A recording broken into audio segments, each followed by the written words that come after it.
ஏங்க நேற்று வேளாண் பட்ஜெட்டை பார்த்தீங்களா? எப்படி இருந்துச்சு? தார்பா வாங்குறதுக்கு 10 கோடி ஒதுக்கியிருக்காங்கங்க. சும்மா இல்லை, 10 கோடி ஒதுக்கி இருக்கிறாங்க. 43,500 தார்பா வாங்குறதுக்கு எவ்வளோ ஒரு சிறப்பான ஒரு பட்ஜெட் பார்த்தீங்களா?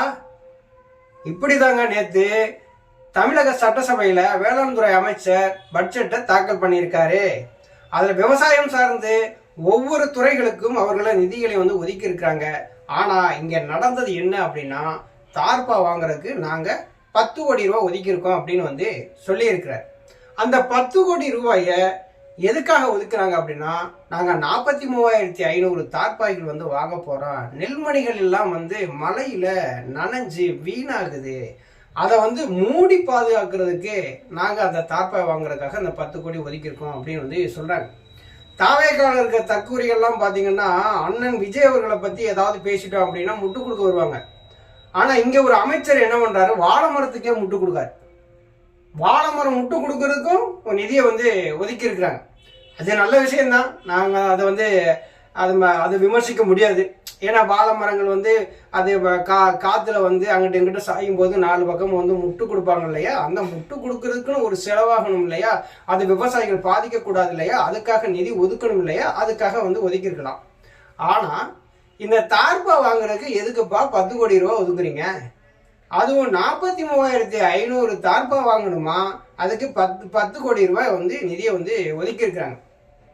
இந்த தார்பா வாங்குற பழக்கமே உங்களை விட்டு போகாதா? அதிமுக ஆட்சி காலத்திலையும் விவசாயிகளுடைய அந்த நெல் மூட்டைகள் எல்லாம் அந்த கொள்முதல் நிலையங்கள் போகும்போது அந்த வெளியில அந்த மூட்டைகள்லாம் நிப்பாட்டும் போது மழை பெஞ்சு நனைஞ்சு அந்த வெப்பத்திலேயே பாதி பயிரா வெளியில வந்துடும்.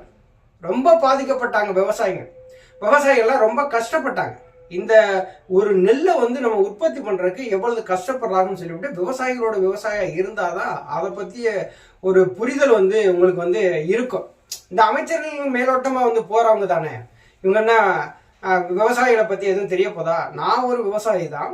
நாங்க விவசாயம் பண்ணும்போது நாங்க அந்த ஏர் உழுது அதுக்கு விதை விட்டு அதுக்கப்புறம் நீர் பாய்ச்சி பயிரை அதுக்கப்புறம் களை எடுத்து உரம் போட்டு அதுக்கப்புறம் பெருசா அதுக்கப்புறம் தண்ணி பாய்ச்சி அதுக்கப்புறம் ஒரு அந்த பருவநிலை பயிர் கதிர் வெளியில அது முத்தி அதை அறுத்து அதை கொண்டாந்து களத்துல கொண்டாந்து சேர்த்து அதை அடிச்சு அதை மூட்டையில கட்டி அதை கொண்டு போய் விற்பனை நிலையத்தில் அந்த அரசு அந்த உணவு கொண்டு போய் போட்டு அங்கே எத்தனை நாள் காத்துக்கிட்டு இருப்போம் அப்படிங்கிறது எங்களுக்கு தெரியும். ஆனால் அமைச்சர்களுக்கு தெரியவா போகுது? அது இல்லை. அவ்வளவு கஷ்டம் இருக்கும். அந்த அந்த பயிரை பாதுகாத்து அதை அடித்து கொண்டாந்து அந்த மூட்டையை கொண்டாந்து இங்கே கொண்டாந்து போட்டு அந்த விற்பனை நிலையத்தில் கொண்டு வர்றது. அரசோட ஒழுங்குமுறை அந்த உணவு கூடங்கள் இருக்குல்ல, அங்கே கொண்டாந்து போட்டு அதை காசாக்கி கொண்டு போறதுக்கு முன்னாடி அவ்வளவு கஷ்டம் இருக்கும். திடீர்னு நெல் மூட்டைகள்லாம் ஒரு நெல் மூட்டைகள்லாம் நிறைய வர்ற இடங்கள்ல பார்த்தீங்கன்னா வைக்கிறது கூட இடம் இருக்காது, அந்த அளவுக்கு இருக்கும். விவசாயிகள்லாம் பார்த்தீங்கன்னா அவ்வளவு கஷ்டப்பட்டு அதெல்லாம் உற்பத்தி பண்ணி அந்த மக்களுக்கு தேவையான அந்த உணவுப் பொருட்களை உற்பத்தி பண்ணி கொண்டாந்து அரசுகிட்ட கொண்டு கொடுக்கும் போதும் அரசு மெத்தனமா தான் இருக்கு. அதிமுக ஆட்சி காலத்திலையும் அந்த நெல் மூட்டையின் மேல தார்பா தான் போத்துனாங்க. திமுக ஆட்சி காலத்திலையும் அந்த நெல் மூட்டையின் மேல தார்பா தான் போத்துனாங்க. இன்னைக்கு தாவேக்கா ஆட்சி காலத்திலையும் நெல் மூட்டை மேல தார்பாய் தான் போத்துறாங்க. தார்பா போத்துனதுனால என்ன? மேல இருக்கிற நெல் மூட்டை மட்டும்தான் நினையாது. இப்ப மேல இப்படி தார்பாய் போட்டு மூடுறீங்க. மூடின உடனே எப்படின்னா கீழே அப்படியே மொத்தமா சேர்த்து கயிறு கட்டுற மாதிரியா உருட்டி விடுற மாதிரியா இருக்கு. இல்ல மேல போட்டு மூடுறீங்க. கீழே வர்ற தண்ணி என்ன ஆகும்? கீழே வர்ற அந்த மூட்டைகள்ல நனையுமோ நனையாது. அந்த தண்ணி வராத இருக்க ஓப்பன் பிளேஸ்ல தானே நீங்க மூட்டைகள்லாம் விவசாயிகள் போடுறாங்க. அதை அந்த மூட்டையில அது கொள்முதல் அரசு கொள்முதல் பண்ணி எடுக்கிறதுக்குள்ள எவ்வளவு கஷ்டப்படுறாங்க. ஏன் நீங்க அந்த தார்பாயினுடைய அந்த கலாச்சாரத்திலே இருக்கிறாங்க அப்படின்னே தெரியல. அந்த தார்பாய்க்கு பதிலாக நீங்க என்ன பண்ணிருக்கணும்? இது செந்தமிழன் சீமான் அவர்கள் தொடர்ந்து சொல்லுவாங்க, ஆட்சிகள் மாறுது, காட்சிகள் மாறல. அதிமுக திமுக ஆட்சி காலத்துல எப்படி அந்த நெல் மூட்டைகள்லாம் நனைஞ்சு அந்த தார்பாய் போட்டு மூடினாங்களோ அதே மாதிரி தாவேக்கா ஆட்சியிலுமே அதைத்தான் பண்றாங்க. அதுக்கு பதிலா ஒரு சீட்டை போட்டு 4 பக்கமும் ஒரு சுவரை எழுப்பி ஒரு சீட்டை போட்டு உள்ளே கொண்டு போய் அந்த நெல் மூட்டைகள்லாம் அடிக்கிட்டோம் அப்படின்னா எந்த விதமான பாதிப்பும் ஏற்படாதா? மழை பெஞ்சாலும் நனையாது, கீழே தண்ணி ஊறுறதுக்கும் வாய்ப்பு இல்லை, ஒரு பாதுகாப்பா அந்த நெல் மூட்டைகள்லாம் இருக்கும். என்னைக்கு நீங்க கொள்முதல் பண்றீங்களோ அன்னைக்கு கூட கொள்முதல் பண்ணிட்டு போயிடலாம். விவசாயிகள் நிம்மதியா வீட்டில் போய் தூங்குவாங்க.